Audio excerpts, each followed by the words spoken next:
सीरत इब्न हिशाम में और रौदुल उनूफ में एक बड़ी खूबसूरत रवायत है आपके सवाल के मुताबिक। फरमाते हैं कि जब ये मुनहदिम हो गया और इसके आसार और इसके निशानात मफकूद हो गए, हज़रत जनाब अब्दुल मुत्तलिब को ख्वाब आई। 4 रोज़ तक मुसलसल ख्वाब आती रही। पहला दिन था तो आवाज़ आई कि तैयबा को ज़ाहिर किया जाए। दूसरा दिन आया तो बर्रा को ज़ाहिर किया जाए। तीसरा दिन आया मदनूना को ज़ाहिर किया जाए। चौथा दिन आया तो फिर वाज़ेह हुक्म आ गया कि जमजम को ज़ाहिर किया जाए। इस पे उन्होंने जो तौजीह लिखी बड़ी खूबसूरत।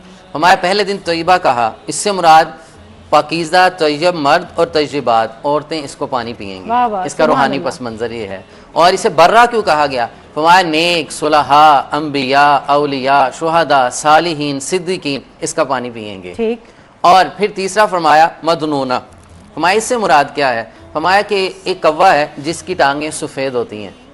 फरमाया कि ये आपको ख्वाब में भी दिखाया गया और ज़ाहिरन भी दिखाया गया।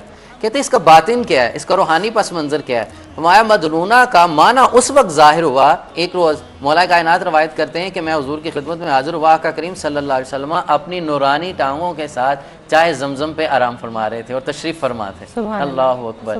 फरमाया जनाब सिद्दीक़ अकबर आए, उन्होंने इजाज़त चाही, वो उन्होंने भी उसी अंदाज में बैठ के, फिर जनाब उस्मान गनी आते हैं, वो ज़रा अलग बैठ जाते हैं। आपने जमजम नोश फरमाया। अच्छा। और वहाँ वज़ू भी फरमाया।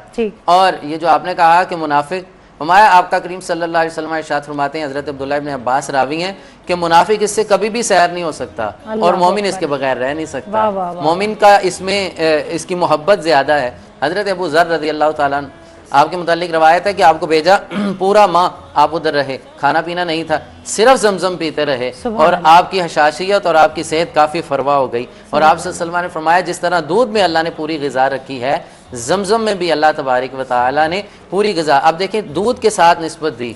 और इसका रूहानी पस मंज़र भी होगा कि जिस तरह नूर दूध के अंदर रूहानी कैफियत भी होती हैं और ज़ाहरी भी होती हैं, तिब्बी भी होती हैं और जिस्मानी भी होती हैं, जमजम के अंदर अल्लाह तबारक व तआला ये शायर अल्लाह है।